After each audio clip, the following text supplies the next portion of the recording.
प्रमोद भी आ गए हैं। प्रमोद,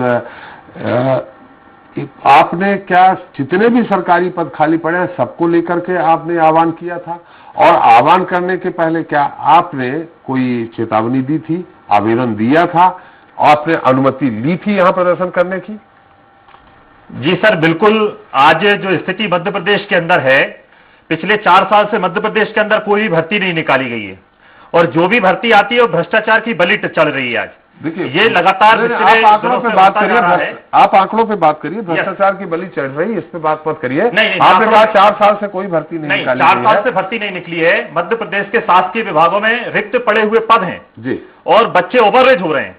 आप सोचिए, जिनकी उम्र चली गई एक बार, तो उनको चांस नहीं मिलेगा ना। हमने इसको लेकर पिछले 4 सालों से संघर्ष कर रहे हैं। हम लोग पिछले 4 सालों से संघर्ष कर रहे हैं। जब कांग्रेस की सरकार थी तब भी हमने संघर्ष किया, तब भी हमने लाठियां खाई हैं, और जब भाजपा की सरकार आई तब भी हमने लाठियां खाई हैं।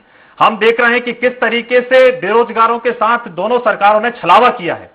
हम देख रहे हैं कि आप सहित कुछ बताएंगे कि पुलिस भर्ती, पटवारी भर्ती, कौन कौन सी भर्तियां नहीं की गई हैं जो खाली हैं? जी बिल्कुल, मैं बताना चाहता हूं यहां पर कि मध्य प्रदेश के अंदर आप देखिए, जो पुलिस विभाग है उस पर लगभग 1.25 लाख पद खाली पड़े हुए हैं। सरकारी आंकड़ा कहता है कि शिक्षा विभाग जो है उसमें 90,000 पद खाली पड़े हुए हैं, और तमाम भर्तियों को देखें तो हम अगर सरकार अगर निकालने आए तो लाखों पोस्ट खाली पड़े हुए हैं। जैसे पीएससी का जब एग्जाम हुआ, पीएससी के एग्जाम में हमने देखा कि 12.5 लाख आवेदन आए।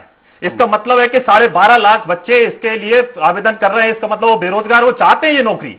तो ये स्थिति है। लेकिन सरकार प्रमोद जी, पीएससी के एग्जाम के लिए जो कहीं अगर क्लास 3 में कहीं नियुक्ति पे है काम कर रहा, वो भी भर सकता है? नहीं, बिल्कुल बिल्कुल भर सकता है, लेकिन वो उसकी योग्यता रखता है तभी तो वो फॉर्म भर रहा है। वो चाहता है नौकरी। आप देखिए, आप ग्वालियर के अंदर पिछले सालों चपरासी की 57 पोस्टों पर 12,500 आवेदन आए। ये मध्य प्रदेश की बेरोजगारी की स्थिति है। क्या हमारे देश के जो सत्ताधारी दल है जो जाके इन नौजवानों से वोट लेते हैं अपने टाइम पे, अब उनको नहीं दिखता कि उनको रोजगार देना चाहिए? आज स्थिति यहां तक आ गई है कि हर 2 घंटे के अंदर 3 नौजवान सुसाइड कर रहे हैं। हमारे पास रास्ता क्या है, आप बताइए आंदोलन कैसे? आप ये कह रहे हैं हर 2 घंटे में 3 नौजवान सुसाइड कर रहे हैं बेरोजगारी कारण? ये आपके पास कोई आंकड़ा है? बिल्कुल आंकड़ा जी, एनएसएसओ की रिपोर्ट बोल रही है, ये मैं नहीं बोल रहा हूं, ये सरकार की रिपोर्ट बोल रही है। ये आंकड़ा 2 साल पुराना है। ये लॉकडाउन के बाद स्थिति और कितनी भयावह हो गई, आप इसका और आंकड़ा अगर देखेंगे तो ये बहुत भयावह आंकड़ा आएगा हमारे सामने। आपके प्रदर्शन के दौरान आपकी मांग क्या थी कि हम किसको ज्ञापन सौंपे? आपके पास कोई ज्ञापन लेने आया, नहीं आया? अचानक लाठीचार्ज क्यों हुआ? देखिए, हम लोग पिछले कई दिनों से सरकार से संवाद कर रहे थे कि आप हमारी बात संवाद हो रहा था आपका? हम प्रशासन के पास गए थे। हमने यहाँ पे माननीय कलेक्टर साहब के पास गए, हम एडीएम के पास गए, हम कमिश्नर के पास गए यहाँ पे कि हम ये अपनी मांगे हैं, हमारा ये ज्ञापन है, आप प्रशासन के समक्ष, सरकार के समक्ष रखिए, हमारी ये मांगे हैं। लेकिन उन्होंने हमको कोई उसमें रिस्पॉन्स नहीं दिया। हमारे पास रास्ता क्या था?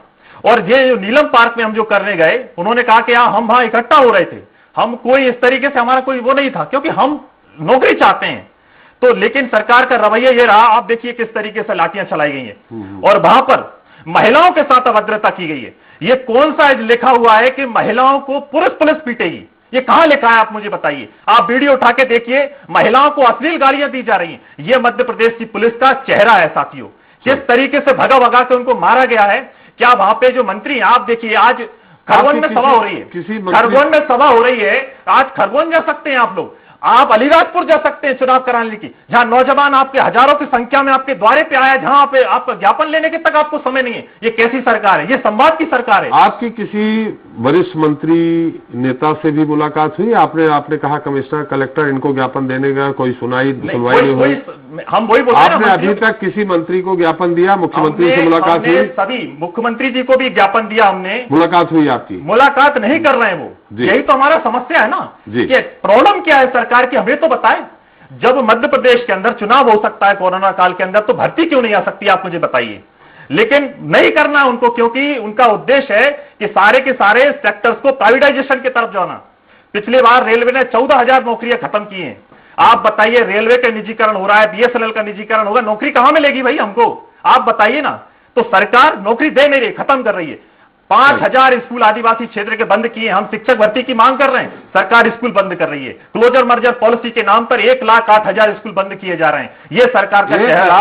1,08,000 स्कूल क्लोजर मर्जर के नाम पे जा रहे हैं मध्य प्रदेश में। Yes sir, closure merger policy लेकर आए ये लोग। आप बताइए, हम रोजगार की मांग कर रहे हैं, ये स्कूलों को मर्ज करके वहां पे आदिवासी स्कूल के 5,000 स्कूल बंद कर दिए, 1,500 कॉलेज बंद कर दिए। हम रोजगार की मांग कर रहे हैं, आप यहां पर बैठे हमसे बात कर रोजगार के लिए, लेकिन सरकार रोजगार कब तक खत्म कर रही, रोजगार क्या देगी ये सरकार? चलिए नाम जी हमारे साथ। पार्टी जी, मैं आपसे एक गुजारिश करना चाहता हूं, इनके हाथ को फोकस कीजिए, लाठियां खा के आए हैं, ये फूल गया है इनका हाथ। मैं दिखा ये बर्बरता है, ये बर्बरता है दमनकारी सरकार की, जो युवाओं पर लाठियां बरसाती है। रोजगार मांग रहे हैं, वोट मांगने जाओगे तो पैरों में गिर जाओगे इनके, वोट मांगने जाओगे पैरों में गिर जाओगे इनके। ये लाठी खाए बैठे हैं, ये लाठी खाए बैठे हैं यहाँ पर, झूठ बोल रहे हैं। को देखिए आप, अरे अजय जी आपको शर्मिंदा होना चाहिए आज, आप भी एक इंसान है इससे पहले, आप भी एक इंसान है इससे पहले। आपकी हिम्मत कैसी हुई इनको लाठियां मारने करके आ जाए, अगर बोलेंगे तो बेरोजगार युवा के ऊपर ये आपको भारी पड़ेगा। अब्बास जी अजय जी अभी मैं विपक्ष की बात नहीं कर रहा हूँ, अब्बास जी की बात नहीं कर रहा हूँ। प्रमोद जी ने जो अभी कहा कि प्रमोद जी आप बोल चुके हैं जी, आप प्रमोद जी ने जो अभी कहा कि इतनी पद खाली हैं, इतने स्कूल बंद किए जा रहे हैं, इतने कॉलेज बंद किए जा रहे हैं, तो रोजगार मिलेगा कैसे, सरकारी रोजगार? त्रिपाठी जी आज का विषय प्रारंभ होते ही मैंने पहले शब्दों में मैंने ये कहा कि माननीय मुख्यमंत्री जी बहुत सख्त नाराज थे कि इस प्रकार की कार्रवाई नहीं होनी चाहिए। प्रजातंत्र के अंदर सबको अधिकार है अपनी अपनी अपनी अपनी बात, अगर हम एक मिनट की बात आ जाए, अगर आग्रह है जी, अगर हम इस प्रकार से चिल्ला चोट की बहस करेंगे तो कोई दर्शक सुन भी नहीं पाएंगे, समझ नहीं पाएंगे। मेरा ये कहना है, जब हमने सरकार का सीधा रुख है कि वो चाहते देगी इस मामले में संयम रखा जाए, पर आप ये देखिए कि जब प्रमोद जी अपना विषय रख रहे हैं तो कांग्रेस की बौखलाहट देखिए। कांग्रेस कह रही है उनका, कांग्रेस की कांग्रेस भी कह रही है इन्हें नौकरी चाहिए, रोजगार लगाइए, राजनीति करने नहीं आएंगे। अरे हम इनके आंदोलन को राजनीतिकरण का मुद्दा नहीं बना रहे हैं। आपको हमें छोड़िए, क्यों मारी इनको? अरे भाई आपने क्यों मारी लाठियां?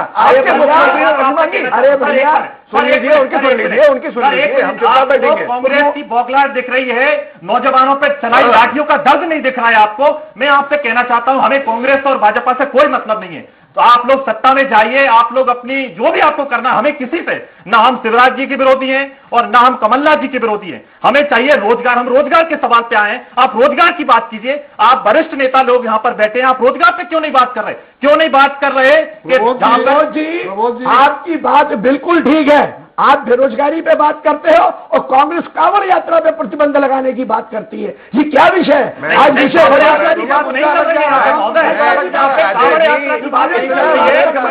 अजय जी इतना मूर्ख मत समझिए जनता को। Tripathi ji 10 second, Tripathi ji 10 second, Tripathi ji 10 second मुझे चाहिए इस पे स्पष्टीकरण देने का।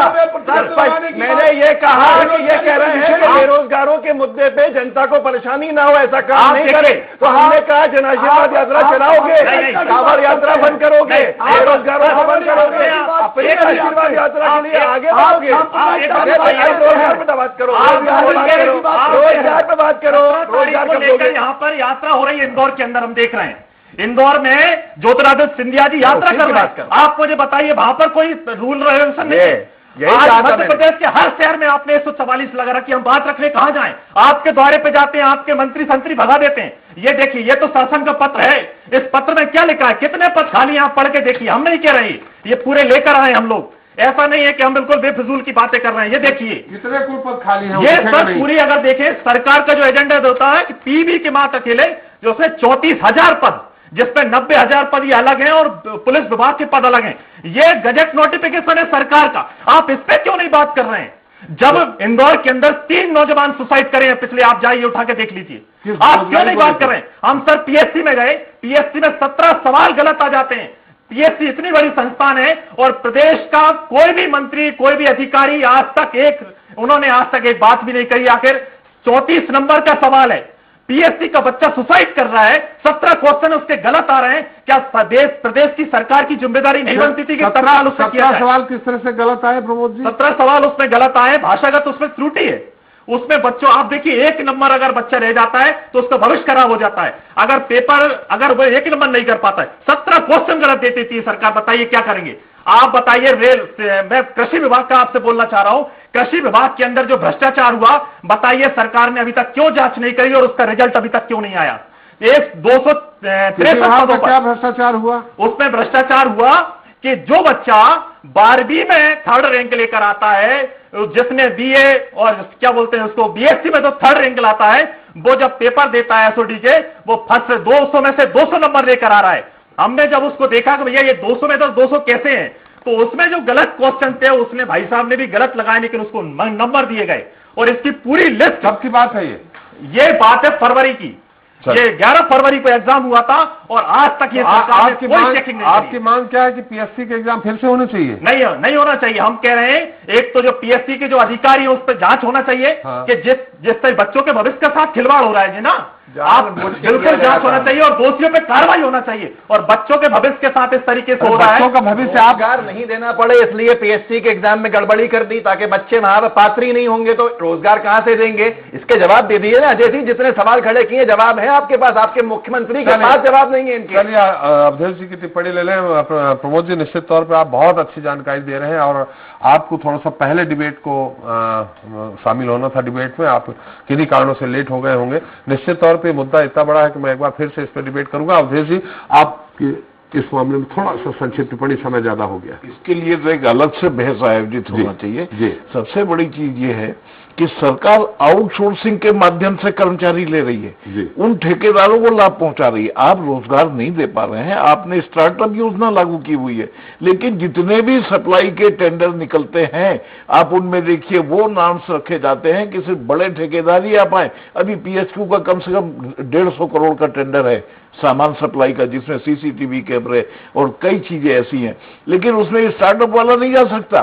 तो आप उसको कर्जदार और बना रहे हैं, उसका प्रोडक्ट आप नहीं खरीद रहे। सरकार को चाहिए कि अगर आप रोजगार, सरकारी नौकरियां नहीं दे पा रहे हैं तो इनको जो आप स्टार्टअप में सेल्फ इंडस्ट्री लगवा रहे हैं तो इनके माल की मार्केटिंग आप खुद करें, इनको आप संरक्षण दें। इस तरीके से लाठियां मारने से शांतिप्रिय लोगों को, और रहा ये अभी अजय जी बोल रहे थे कि मुख्यमंत्री जी को बहुत बुरा लगा है, कोई बयान आया नहीं आया। मुख्यमंत्री जी जरा सा कोई हादसा होता है वहां पहुंच जाते हैं, ये अखबारों में खबरें छपती कि रात भर सोए नहीं है। लेकिन आज इन बेरोजगारों के ऊपर जो डंडे पड़े हैं, जो फुटेज दिख रहे हैं कि ये बेचारे शांतिपूर्ण प्रदर्शन कर रहे थे, इनके साथ उनका एक बयान भी नहीं आना बहुत दुर्भाग्यपूर्ण है। चलिए, समय भी समाप्त हो गया है। बहुत बहुत धन्यवाद अवधेश जी आपका, अजय जी आपका, अब्बास जी आपका हमारे साथ चर्चा शरीक होने के लिए। प्रमोद जी आपका, निश्चित तौर पर आपका संघर्ष जो कर रहे हैं वो बेरोजगार युवाओं के लिए बहुत महत्वपूर्ण संघर्ष कर रहे हैं, लेकिन ये जानकारी आपने जो पीएससी की दी है इस पे जरूर आप आगे की फिर से परीक्षा हो। 17 अगर क्वेश्चन गलत आए हैं तो हो सकता है कोई इंटेलिजेंट बच्चा फिर से अगर वो पीएससी देता है तो उसको चांस मिल सकता है। आप इसमें भी संघर्ष करें। चलिए, बहुत बहुत धन्यवाद आप सभी का इस पूरे चर्चा में शरीक होने के लिए। तो इस पूरे मामले में सत्ता पक्ष और विपक्ष हमेशा से युवाओं को रोजगार देने का वादा करते रहे, लेकिन वादा तो वादा है, वादा किया और वादा करके भूल जाना ही शायद सियासत का दूसरा नाम है। कुछ यही हुआ है। इन युवाओं के साथ युवाओं की मांग लाजमी है, क्योंकि सरकारी विभागों में सैकड़ों पद खाली पड़े हैं, लेकिन सरकार इन पदों पर भर्ती नहीं करवा रही, जिस कारण योग्य उम्मीदवार ओवरएज होते जा रहे हैं। कई सरकारी कर्मचारी अपने पदों से रिटायर भी हो गए हैं, लेकिन उसके बाद भी रिक्त पदों पर भर्ती नहीं हो रही। कई बार इसको लेकर मांग भी थी, लेकिन कोई हल नहीं निकल पाया। ऐसे में बड़ा सवाल यह है कि इन युवाओं की चिंता कौन करेगा, कैसे इन्हें हक मिलेगा। बहरहाल बस हम यही कह सकते हैं कि बेरोजगारी का दर्द सिर्फ पढ़ा लिखा युवा ही जानता है, जब वो जीवन यापन के खर्च के लिए अपने बाप से पैसा मांगता है। जनता मांगे जवाब देता ही। नमस्कार।